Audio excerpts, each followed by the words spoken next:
hearing some of the extraordinary Mexican voices that are part of this board today. And this panel is really a delight. I'm still amazed that we have this group here on the stage.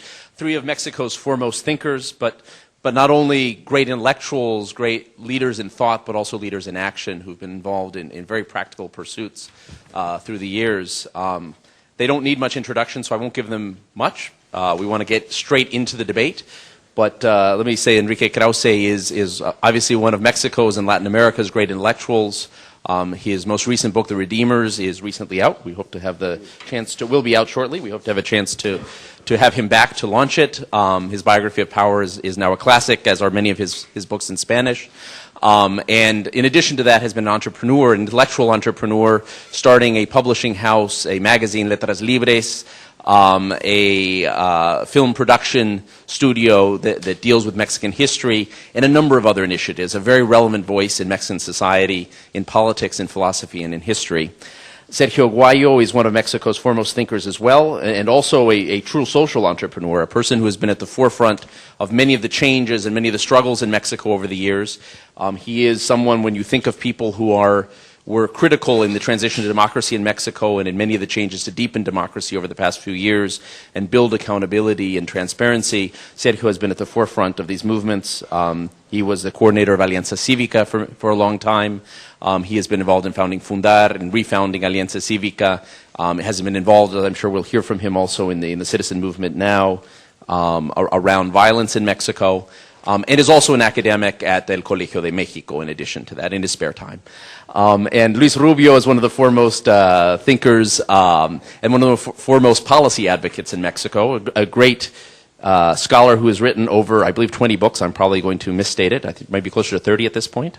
Who has written about everything from Mexico's economic competitiveness. He has a book that just came out on Mexico's middle class, which we want to see. Sergio, by the way, I did to mention, has a book called Vuelta en U, which just came out. Fabulous about Mexican democracy, which we had the pleasure of launching. Luis has a book on Mexico's middle class, which you'll see shortly in English, translated here. With Luis de la Calle, but has also been one of the people most involved in policymaking in Mexico, a deep influence on almost everyone of all different political parties in Mexico and how they can think more sensibly about public policy. And we're very happy to have Luis back at home here at the Wilson Center. We were very fortunate to have him last year as a scholar at the Woodrow Wilson Center for 3 months, where he was able to take off from leading CIDAC, the organization that he presides in Mexico, to come here and spend a little bit of time thinking and circulating and educating a U.S. public about what's going on in Mexico. So, gentlemen, thank you for being here. It's great to have you here. And if we can start off with a sort of brief intervention from each of you, what we'd like to do is talk, where is Mexico's democracy today? Where is it going? What are the issues on the table? And if we could just launch a very general question to start off, we're going to get into some specifics later. Tell us a little bit where, 11 years after the election of 2000, the election that some would say was the transition to democracy, others would put it earlier, but some would say that's certainly a momentous event. Where is Mexican democracy today? Where is Mexican society? What gives you optimism and what gives you pessimism? Enrique, can we start with you? Thank you, first of all, to the Mexico Institute, to the Woodrow Wilson Center, and to you, Andrew, for this invitation. I think that Mexico has done a remarkable progress in this decade and even before in terms of its political life, and we take that for granted very often because we are in a state of shock and also in a state of a certain depression and not knowing exactly where to go or what to do with the enormous problem of crime. But anyone like myself, who lived through the 60s and 70s and 80s and 90s, can tell you that this Mexico has nothing to do with the Mexico that we knew. We have division of power, and everything I say seems very easy. But it took lots of effort and many ideas and people and an initiative to do a division of power, a free press, clean, fair elections, transparency in the federal level, in the government. All these things, for me, are positive aspects of Mexican recent history that we don't think about them as often as we should. And if we could see them clearly, we could feel a little less bad about what the stance of Mexico now, and maybe we could see clear with a clear sight the future. So that's the first thing. We have done a lot of progress. There are so many things to be done, but let's not forget what we have already achieved. Wonderful. Thank you, Enrique. Sergio. I think I have a different perspective, I'm afraid, which is natural.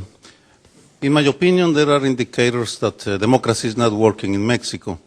I don't share the optimism. Political parties have a crisis of representative with the people, and opinion polls are very clear about it. They are extremely corrupt political parties. They are not representing the people.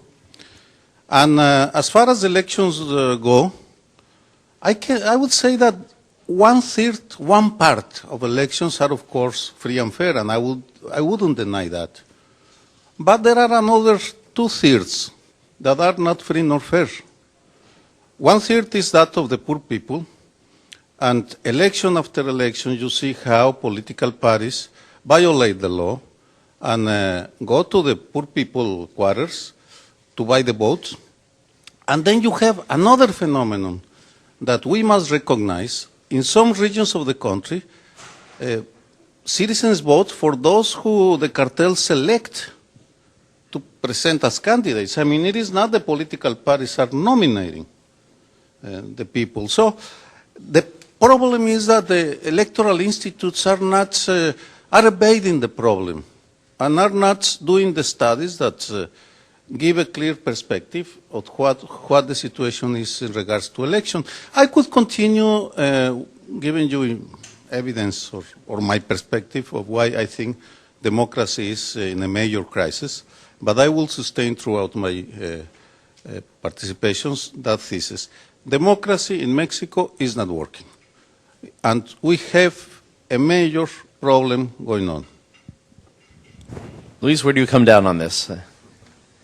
I think we're paying the price of an unplanned transition. The Mexicans expected that Mexico would replicate the Spanish case without thinking much of how different the circumstances were. In a way, when the process that led to free and fair elections was agreed upon, it was as if the plug had been removed and everything went through. And what we've been left with is a series of, not blacks and whites, but several shades of gray. I think we've gone through cataclysmic changes in both the economy and the political system in the last couple of decades. And the reality is very complex. Some things were the result of those processes. Others had to do with what was happening elsewhere in the world, drugs among them. Power was clearly decentralized. A friend of mine says that Mexico is the only country that has gone from monarchy to feudalism. We went from a very strong central government to the new lords in the states. Now some of those lords are really the narcos, not necessarily the governors, but the power of the use of resources has a lot to do with that.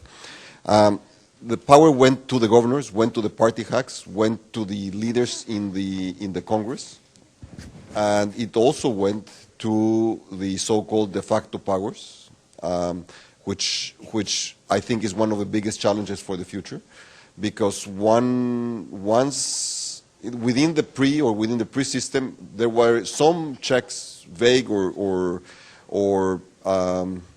limited on them. Today, there are no checks. They have veto power, some of them over their sector or region or specific interest. Others have really virtual national veto power. And this has rendered very little accountability on the use of resources, on the exercise of power. And we can see it in a 6-year pre-presidential contest. If Americans complain about 2 years of the same, in Mexico we've gone to a 6-year process. Citizens, I believe, have benefited and have benefited a lot in a number of ways. There's no longer the propensity for dramatic decisions by a central, powerful government to change their lives dramatically, something that was typical in the past. But we have gone to these feudal lords in the states, and who have sort of inherited some of those skills and powers to limit the freedom of the press and use the resources for personal gain more than for economic benefit. And personal gain could be also political promotion, obviously. That's part of the deal. In practical terms, I think that both Sergio and Enrique said this very clearly in different ways. We've had, with the exception of last year and this year, we've had pathetic economic performance. We have the security crisis that has to do with factors that I believe have three origins. One has to do with circumstances outside Mexico's control, with the way the narcos themselves began to work. Second, it has to do with the democratization of power, and that's true throughout Latin America in general. And it has to do also with a government that did not do much about it during the years that were critical, which was the previous administration of 2000 to 2006 or so, during which this phenomenon grew dramatically, and at the same time as power was being decentralized. And those that were receiving power were not in a position and did not understand the dramatic shifts that this entailed, and the narcos began to grow at the same time, taking advantage of that opportunity. And the third big contrast is that the third big result is that we have endless political conflict. So I think it's a shade of grades. There are many things that have improved dramatically, but certainly if we take into account that there was no agreed upon process of change, and therefore there is no consensus on what the end of the transition is or what the Mexican political system should look like, it's less bad than what we had, but it's obviously not perfect by any means. And probably the best simile that I could use to relate my views is the way the three big political parties talk about democracy. PRI has always said that democracy has always been the reality of Mexico. PAN says that democracy began in 2000, and PRD says that democracy is yet to arrive. And that says a lot about what the reality of the political process is in the country. Enrique, let me ask you, I share with you that I think Mexico has changed a great deal in the last 10 or 15 years. I mean, it's a dramatically different country. What worries you? And you've written articles where you've been concerned, and I think your book touches on Mexico as well. Though you're generally optimistic, what does concern you about Mexican democracy? And where do you see the shortcomings and the failings? And we'll ask Sergio in a minute about his optimism here. I agree with Sergio more than I disagree. We agree more than we disagree. But you are a political scientist and I'm a historian. And I mean, it's a different. So my point of view is of a historian always, and I try to make some kind of comparison of what we live, and in order to put things, as we say, in perspective. And in perspective, we are undoubtedly living in an imperfect, truly very deeply imperfect democracy, but democracy we are. It's my opinion. Now, what worries me,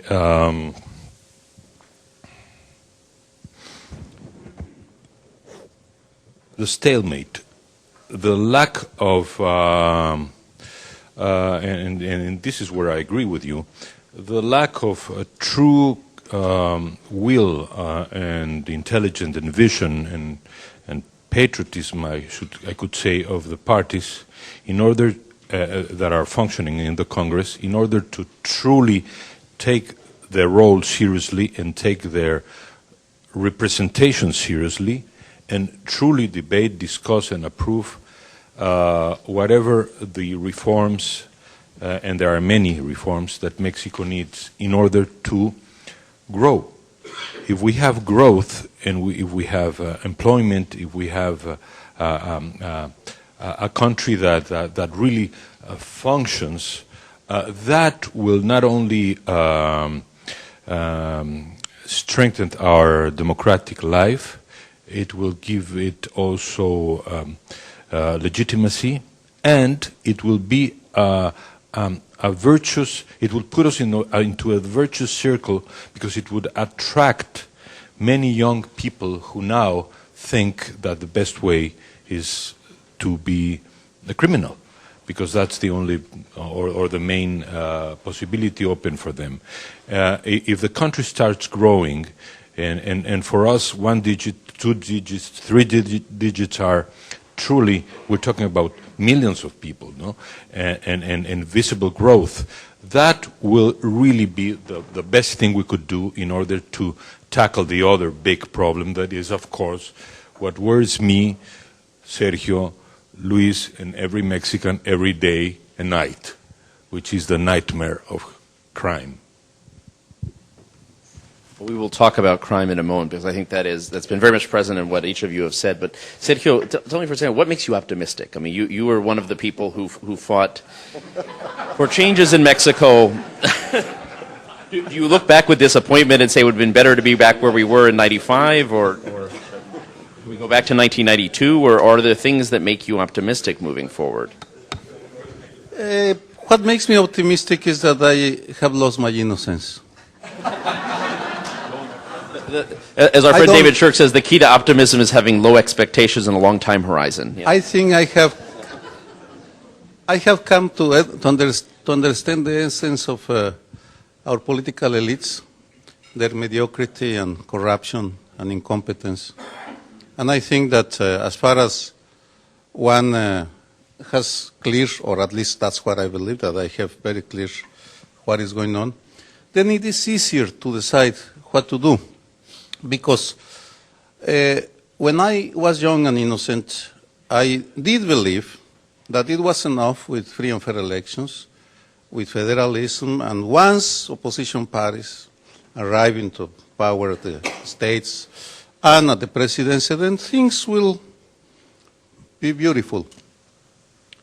It didn't happen, and that was a mistake we made, we in the citizens' movement, because we trust the political elites, and we should not have done that.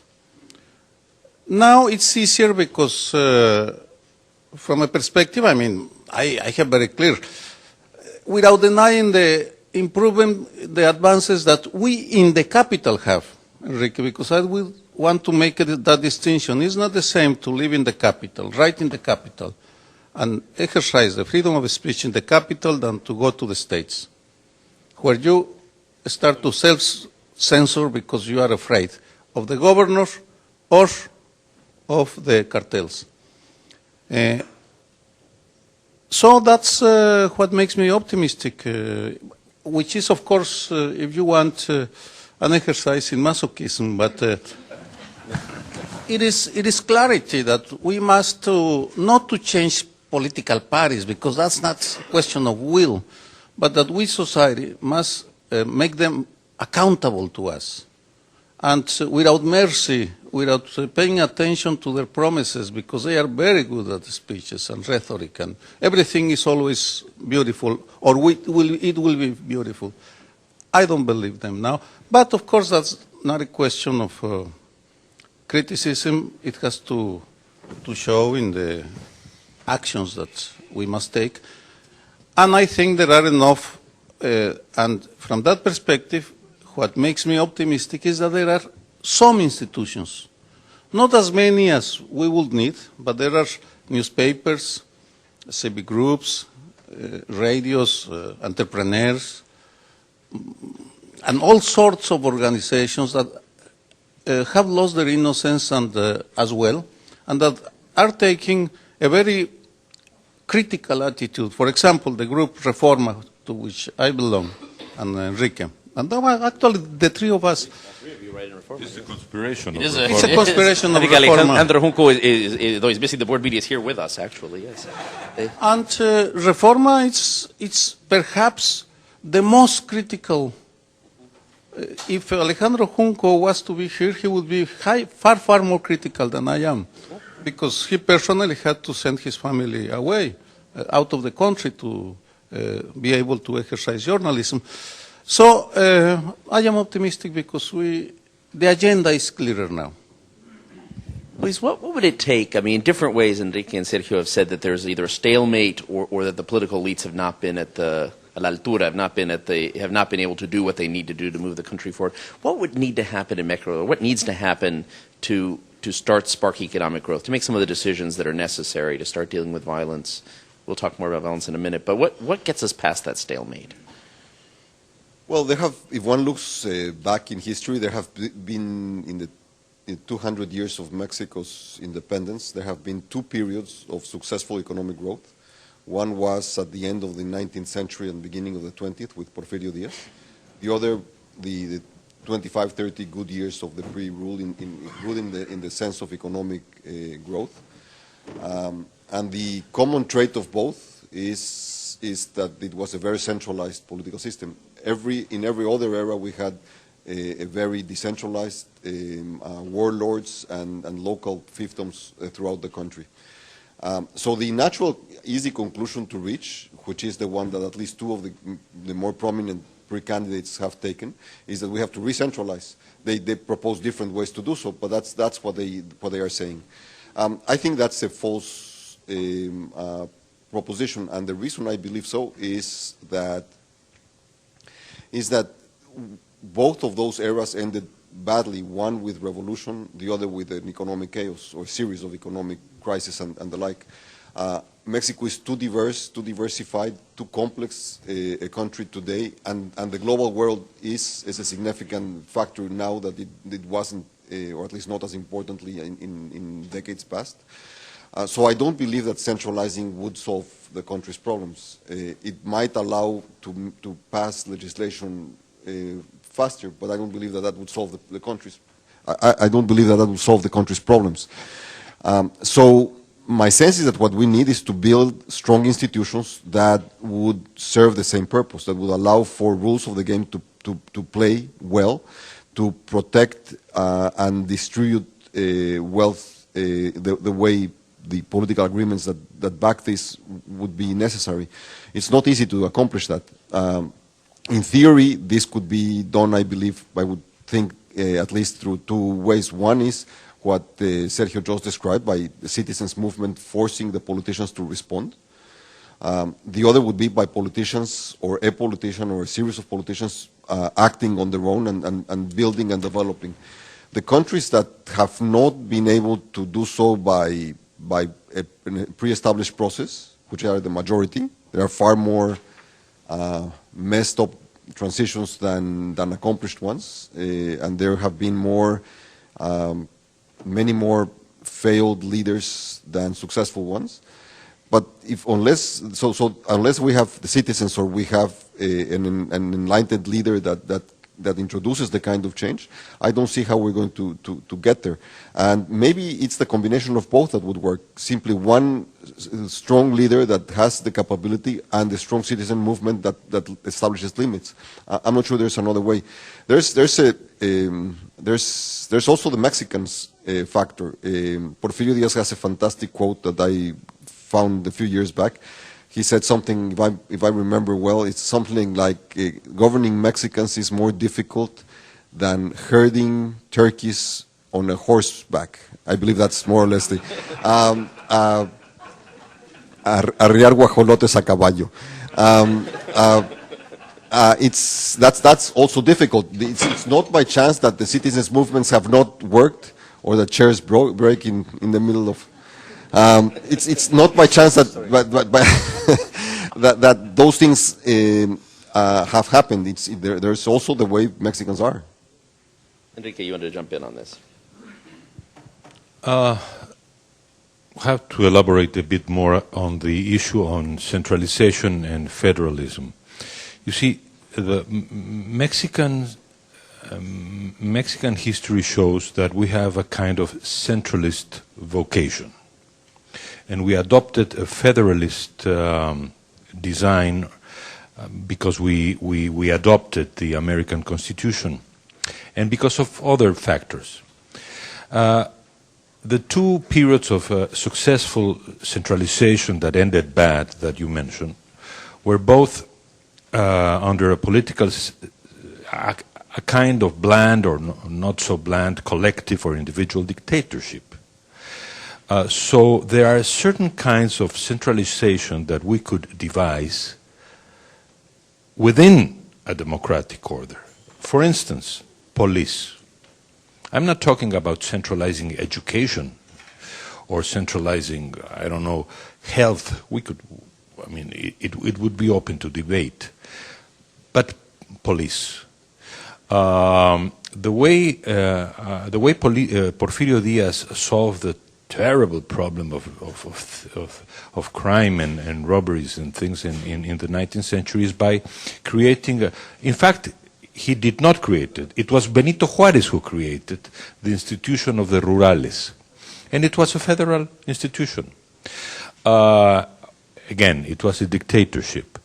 And then the PRI was also a kind of dictatorship. But this third time, we could devise in some aspects of Mexican life, for instance, in police, recentralization, because I think that democracy has had centrifugal, naturally a centrifugal effect that you have pointed out many times in your articles and books, and it was natural. But now I think we could arrive to a middle ground. Of course, we will keep on having the states and federal design and make it more effective and more transparent, which is key, transparency. But in certain aspects, like the one I mentioned, we should go back to the idea of our centralist vocation. Because if not, the country is really like, has gone back to the mid-19th century or to the pre-era, that is the 20s, when we had, the country was an archipelago of political bosses. Enrique, if I could just do a quick follow-up on that. It seems like the Mexican state continues to be, despite its reach, not as strong a state as we once thought. It was a state under the PRI where there were understood rules everywhere, but now that those have fallen apart, it turns out that the state apparatus is not as effective as we thought it was. Just one word. We have to find a way to regain the strength of the Mexican state, but not the way it was, but within the democratic framework.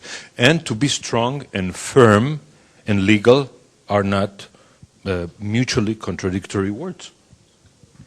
Sergio, do you share that, actually? What's your sense of is it necessary to create a strong central state in issues like rule of law, in judicial reform, in police reform, and so on?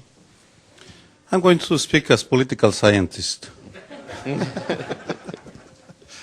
And taking the geopolitical approach, democracy we must look democracy from a geopolitical perspective. What I mean is that I am looking now at data to find which regions and cities of Mexico are more easy to, in which regions and cities we can have democracy easier. That is, where a strong citizen movement can take hold easier. Of course, one always think in Mexico City, where social capital is obvious, is very strong, media, universities, NGOs, and so on and so forth. But I think that in order to overcome the crisis, if we want to regenerate democracy, and I think that's the goal now, the goal is, one could continue to criticize what was not done by the PRI, PAN, and PRD, and we can, but I think it's useless. It's not useful. What we should do now is to take a different perspective and to find the ways how we are going to regenerate democracy in specific places And from that perspective, and I will elaborate more because I would like to say a few words about the movement that is going on now in Mexico, the social movement.